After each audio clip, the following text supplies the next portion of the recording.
A história de Jó, contada no livro de Jó na Bíblia Sagrada, é uma das mais complexas e intrigantes. Jó era um homem muito rico e justo, respeitado por todos, que vivia em uma terra chamada Uz.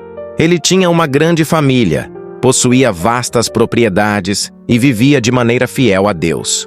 No entanto, a história de Jó é marcada por uma reviravolta dramática.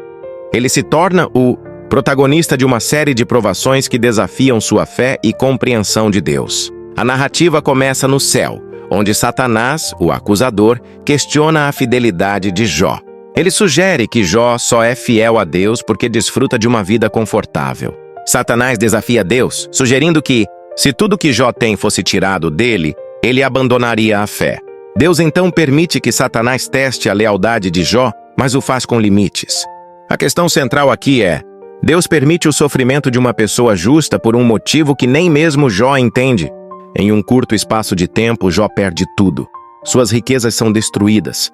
Seus filhos morrem em um desastre e sua saúde é acometida por feridas dolorosas. Ele fica imerso em sofrimento, isolado e sem respostas. Suas reações iniciais são de desespero, mas também de aceitação, conforme expressa no famoso versículo: Nu saí do ventre de minha mãe, e nu voltarei. Jó 1:21. Os amigos de Jó, Elifaz, Bildade e Zofar, chegam para consolá-lo, mas logo começam a acusá-lo de ser culpado de algum pecado grave que teria provocado todo o sofrimento.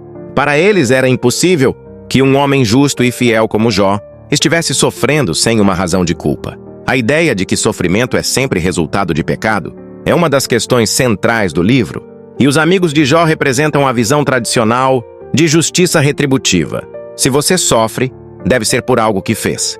No entanto, Jó defende sua inocência o tempo todo e se revolta contra o que vê como uma injustiça divina. Ele questiona Deus diretamente, pedindo explicações. Isso leva à parte mais polêmica da história: a acusação implícita de que Deus, ao permitir tal sofrimento, não está sendo justo.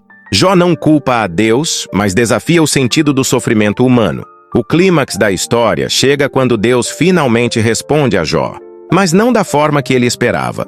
Em um discurso poderoso, Deus não explica diretamente a razão do sofrimento de Jó, mas o desafia a entender o vasto e complexo cosmos, a natureza e o propósito da criação. Ele pergunta a Jó: onde estavas tu quando eu fundava a terra? Jó 38:4. Deus não oferece uma resposta simples ou lógica, mas uma série de questionamentos que apontam para a limitação humana em compreender o plano divino. Aqui surge a questão polêmica central da história: por que Deus permite que um homem justo sofra tanto sem explicação? Muitos teólogos e estudiosos discutem se a história de Jó nos ensina que Deus não precisa justificar o sofrimento, ou se há algo mais profundo a ser entendido sobre o sofrimento humano e o papel de Deus nisso. Jó não recebe uma resposta clara para o porquê, mas ao final, Deus o restitui, dando-lhe mais riquezas, novos filhos e uma vida longa. A questão polêmica não é sobre a restauração de Jó, mas sobre o sofrimento sem explicação.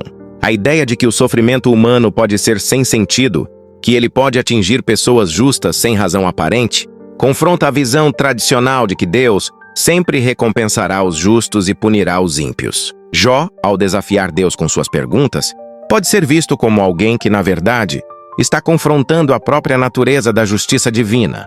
No final, a história de Jó não nos dá respostas definitivas sobre o sofrimento humano. Ela nos força a confrontar a dureza da vida e a complexidade da fé. A questão polêmica não é tanto se Deus é justo ou não, mas como lidamos com um sofrimento que parece não ter razão e como nossa fé pode ser desafiada e transformada por essa experiência. A história de Jó, portanto, é uma reflexão profunda sobre a relação entre os seres humanos e Deus, sobre a natureza da fé e da justiça e sobre o sofrimento que desafia a compreensão humana.